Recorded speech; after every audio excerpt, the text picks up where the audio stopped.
और कबीर साहब कहते थे कि एक समय ऐसा आएगा जब सारे पंथ 12 के 12 पंथ, यानी 12 पंथ का मतलब है जितना भी ज्ञान इस दुनिया में, वो सब एक पंथ के नीचे, यानी एक झंडे के नीचे आ जाएंगे। इसी को बोला कि आए एक ही बाट से, उतरे एक ही घाट, बीच में दुविधा पड़ गई, हो गए 12 बाट। यानी जितना भी ज्ञान है, मंत्र ज्ञान, तंत्र ज्ञान, जंत्र ज्ञान, देवी देवता के ज्ञान, पत्थर पूजा का ज्ञान, कुछ भी है, ये सब 12 पंथों में ही शामिल हो जाते हैं। अब इन्हीं पंथों के लोग जो कहीं कहीं अटके हुए थे, अब आके इस सतनाम के झंडे के नीचे शरण लेंगे। 12 पंथों में यानी अन्य पंथों में क्या बताया जाता है? जाप, अजपा और अनहद की भक्ति करवाई जाती है। किसी भी गुरु से आप जाके नाम दीक्षा ले लो, या तो आपको मंत्र दे देंगे जपने के लिए, कोई भी मंत्र दे देंगे, राम राम, कबीर कबीर, वाहिगुरु वाहिगुरु, अल्लाहु अकबर, कुछ भी दे दिया, वो सब जाप कहलाते हैं। तो प्रथम गुरु ऐसे मिलेंगे जो जाप देंगे, उसके बाद जो गुरु मिलेंगे वो अजप्पा देंगे, वो जाप नहीं देंगे आपको, मुंह से जपने के लिए नहीं बोलेंगे, वो कहेंगे श्वासों में जपो, सोहं करो और सारी उम्र सोहं करते रहो। इसको अजप्पा जाप कहते हैं। ये श्वासों में अपने आप हो रहा है, इस आवाज में सुरत को स्थिर करना होता है और पवन के साथ आपका गठजोड़ करवा दिया जाता है। अब आप पवन के साथ जुड़ गए हो, यानी पवन भी एक तत्व है, अब आप तत्व के साथ जुड़ गए हो। अब तीसरे प्रकार का जो गुरु मिलता है वो क्या करता है? वो आपको कानों में उंगलियां देके ब्रह्मनाद से जुड़वा देता है, यानी अनहद नाद से जुड़वा देता है।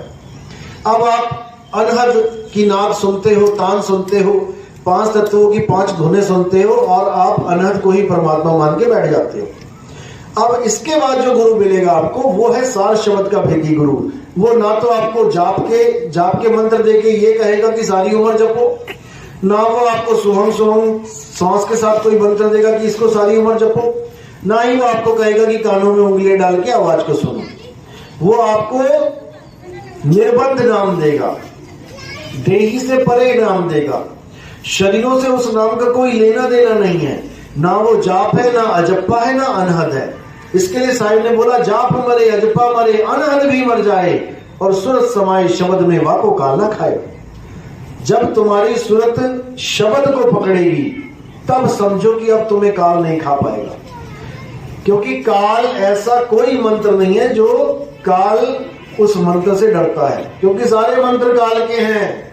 जितने भी नाम लिखने पढ़ने में जितने भी इंसान ने नाम बनाए हैं, ये सब मनमुखी नाम है, मन के द्वारा बनाए गए।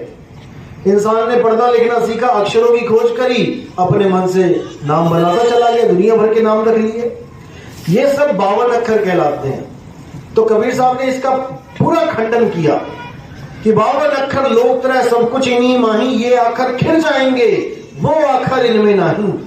कि जितने तुम नाम जप रहे हो ये खिर जाएंगे एक दिन, ये तुम्हारे शरीर के साथ ही खत्म हो जाएंगे, लेकिन वो अक्षर इनमें नहीं। वो अक्षर मतलब आत्म स्वरूप, वो आत्मा, अक्षर, अविनाशी आत्मा इन 52 अक्षरों में नहीं है, उसकी खोज करनी है। फिर साहब ने बोला कि जितने मंत्र गुरु देते हैं क्या है ये? अरे 52 अक्षर जीव आधारा, आदि अक्षर जीभ्या से न्यारा, और वाही को सत सिमरण कहिए, सिमर सिमर नर उतरो पारा। जप जप के उतरो पारा नहीं बोला, जप का तो खंडन किया कबीर साहब ने। ना मैं जप में, ना मैं तप में, ना एकांत निवास में, अरे मोको कहां ढूंढे रे बंदे, मैं तो तेरे पास में, और खोजी हुए तुरंत मिल जाऊं एक पल की तलाश में। और कहे कबीर सुनो भाई साधो, मैं तो हूं विश्वास में। परमात्मा हमारे बहुत पास है, इतना पास कि उससे पास कोई है ही नहीं, लेकिन अज्ञानता में वो इतना दूर हो गया है कि हम समझ ही नहीं पा रहे कि उसको मिले कैसे। वो इतना पास है जितना दूध में घी है, वो इतना पास है जितना तिल में तेल है, वो इतना पास है जितना नाभि में कस्तूरी है हिरण के, लेकिन ना जानने के कारण भटक रहा है। तो कह रहे कस्तूरी कुंडल बसे और मरग ढूंढे बनमाही, ऐसे रमता राम है ये दुनिया जाने नहीं। वो रमता राम हमारे अंदर रमा हुआ है, घी दूध में रमा हुआ है, लेकिन दूध को समझ में ही नहीं आ रहा कि घी निकले तो निकले कैसे उसमें से, क्योंकि विधि नहीं आती। अब विधि नहीं आती तो दूध में से कोई घी निकाल ही नहीं सकता। दूध को फाड़ भले दे नींबू डाल के, लेकिन घी नहीं निकलेगा। घी कब निकलेगा? जब आपको कोई भेदी गुरु भेद बताएगा कि दूध का ऐसे दही बना, दही को ऐसे मत, मक्खन निकलेगा, मक्खन को ऐसे गर्म कर, उसमें से घी बनेगा। जब भेद पता लग गया, अब दूध के साथ घी भी उसके पास है, नहीं तो घी बाजार से लेने जाना पड़ रहा था। जिसको दूध में से घी नहीं निकालना आता वो बाजार से घी खरीदते हैं। कई लड़कियां हैं जो नहीं सीखती, घर में काम नहीं करती, दूध में से घी निकाला नहीं आता, वो 400-400 500-500 रुपए का घी खरीदते हैं जाके। और गांव की लड़कियां देखो, दूध में के दही बना के दूध से ही उसमें मक्खन निकाल के पूरा मटका भर देती है घी का। क्यों? विधि पता लग गई है। विधि बताने वाले को ही भेदी सतगुरु कहते हैं। तो भेदी सतगुरु की महिमा कबीर साहब ने गाई है कि सोई गुरु पूरा कहा है, 2 अक्षर का भेद बताए, एक छुड़ाए और एक लखाए, तब प्राणी निज घर को जाए।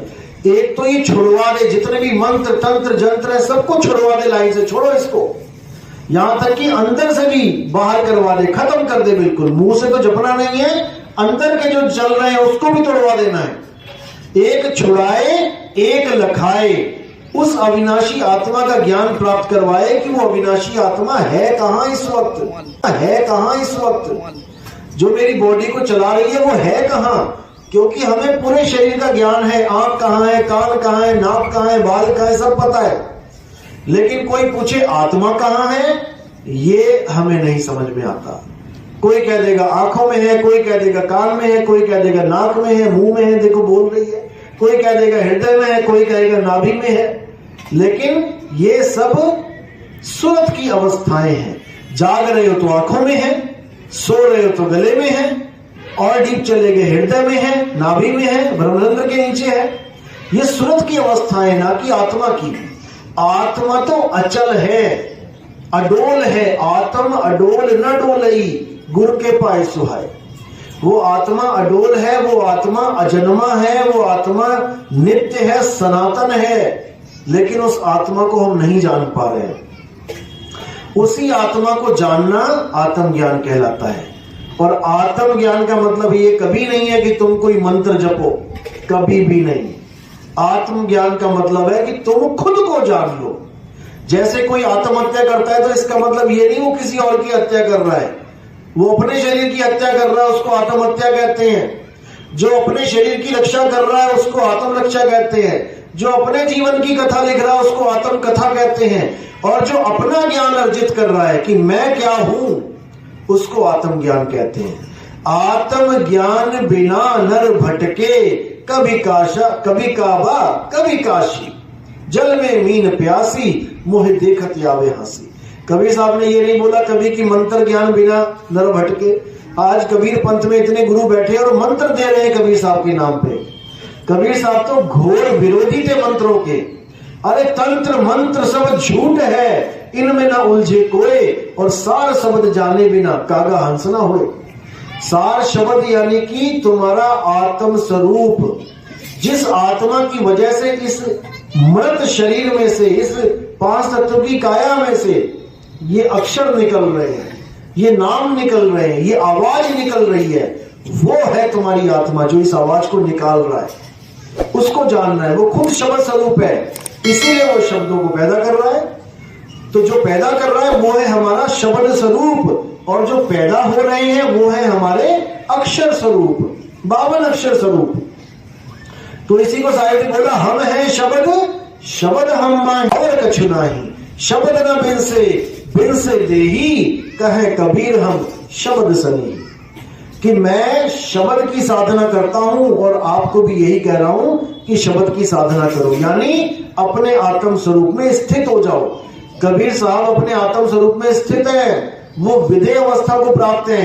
हमें भी ये कहते हैं कि तुम भी विधेय हो जाओ, पर कैसे होगे? जब तक तुम्हें भेदी गुरु नहीं मिल गया और तुम्हें विदेही नाम नहीं मिल गया, जब तक तुम विधेय स्वरूप को प्राप्त नहीं हो सकते। तो इसलिए कह रहे हैं कि ध्यान विधेय और नाम विधेहा, 2 लख पावे मिटे संदेहा।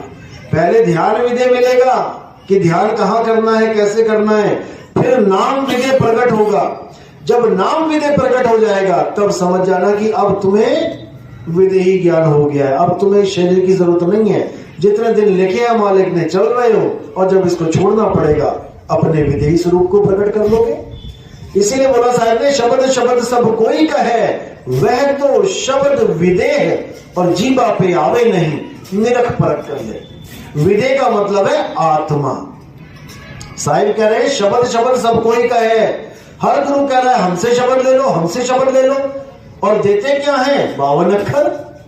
साहिब कह रहे शब्द शब्द सब कोई कहे, वह तो शब्द विदेह, यानी जो मेरा शब्द है वो स्वयं आत्मा है।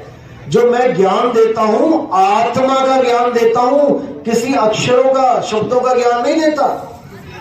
तो कह रहे शब्द शब्द सब कोई कहे, वह तो शब्द विदेह, यानी वो शब्द आत्मा स्वयं, और जीवा पे आवे नहीं, निरख परख कर ले।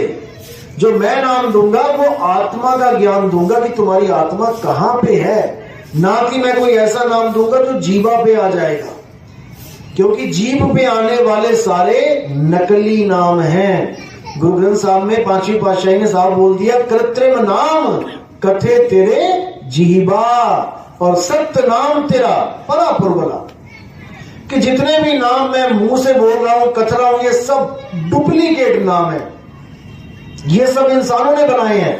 हिंदुस्तान में हिंदी के नाम बना दिए, पाकिस्तान में अरब देश में चले जाओ अरबी के नाम बना दिए, आप इंग्लैंड में चले जाओ अंग्रेजी के नाम बना दिए, आप जापान में चले जाओ जापानी के नाम, दुनिया भर की भाषाओं के नाम बना दिए। लेकिन किसने बनाई है? आदमी ने। लेकिन किसने बनाई है? आदमी ने बनाई है। अब खुद ही नाम बना के खुद ही जप रहा है, कैसे मुक्ति होगी? कभी नहीं होगी। खुद ही 52 अक्षर बना दिए, का खा गा गा चा छा जा पा पा बा। अब उसमें से जोड़ जोड़ के नाम बना रहा है दुनिया भर के। या रा ला वा में से रा उठा लिया, आ का डंडा लगा दिया, हो गया रा। पा फा बा भा मा में से मां उठा लिया, हो गया राम।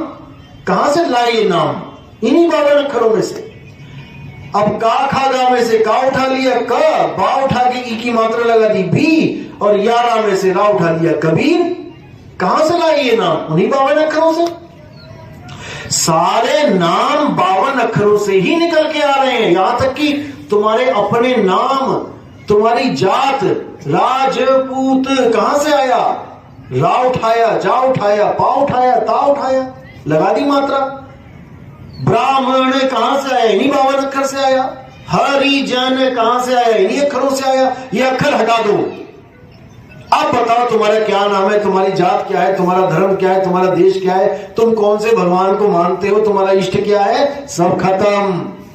केवल एक 52 अक्षर का कैलेंडर हटाने से सारे नाम खत्म दुनिया के। इसीलिए साहिब ने गुरु ग्रंथ साहब में बोला, 52 अक्षर जोड़े आन, और सके न अक्षर एक पहचान।